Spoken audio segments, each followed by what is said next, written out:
Hola, bienvenido a esta nueva tutoría. Recíbela y llévala también en tu dispositivo móvil o tableta. Recuerda, esto es tutorías.co. Comillas.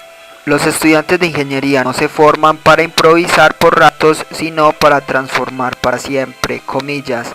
Como se observa en la figura, el ejercicio planteado consiste en imprimir los datos de una matriz que formen la figura cruz. Se plantea la solución en un programa de 28 líneas. En la línea 3, la variable n se inicializa en 4.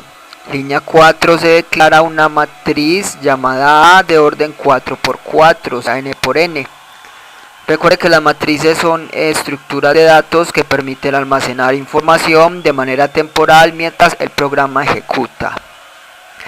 Entre la línea 6 a 10 vamos a llenar esta matriz A con números aleatorios del 1 al 100. Para eso la recorremos usando dos ciclos.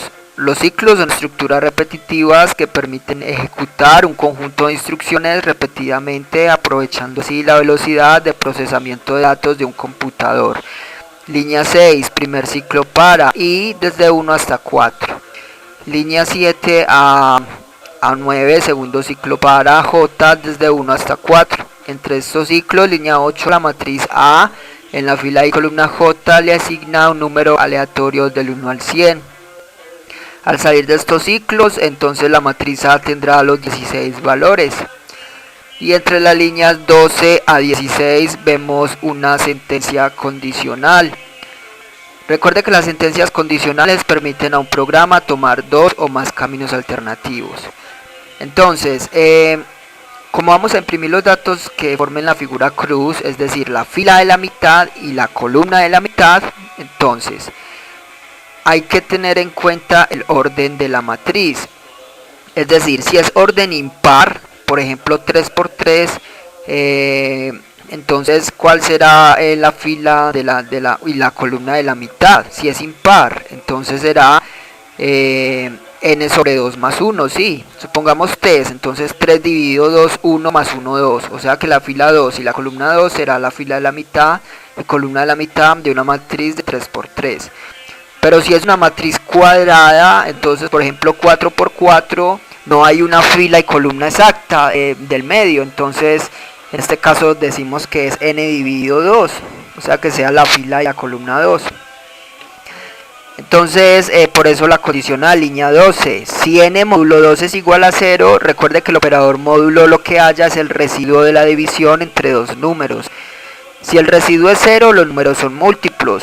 Entonces, si n módulo 2 es 0 es porque n es múltiplo de 2, o sea, n es par.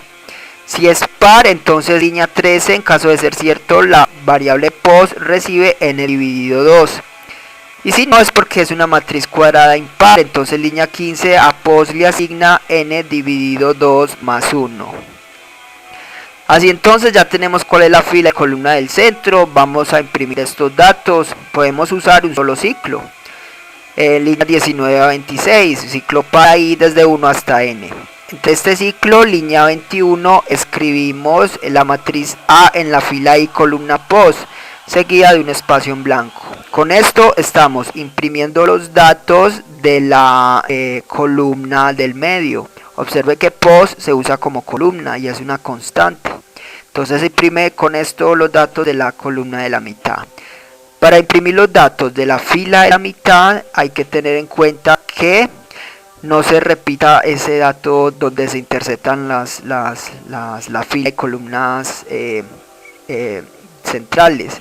Recuerde que la cruz se intercepta en un dato, entonces para evitar que se repita ese dato y se maneje se controle la redundancia en los datos y la consistencia, usamos una condicional, línea 23. Si la variable i es diferente a pos, en caso de ser cierto, línea 24, mostramos la matriz A en la fila pos columna i. Observe que aquí la fila es pos, o sea la constante. La que varía es la columna, imprimiendo así los datos de la fila del centro, excepto cuando esté entonces en el dato de pos. Esta fue la tutoría, el ejercicio, crear un programa que permita imprimir los datos que forme la figura cruz de una matriz. Repasa la teoría, resuelve nuestro test y practica un algoritmo en el tablero. Si eso te gustó o no, te invitamos a discutirlo y valorar la experiencia de esta tutoría. Recuerda, esto es tutorías.co, trinamos como @tutorías, posteamos en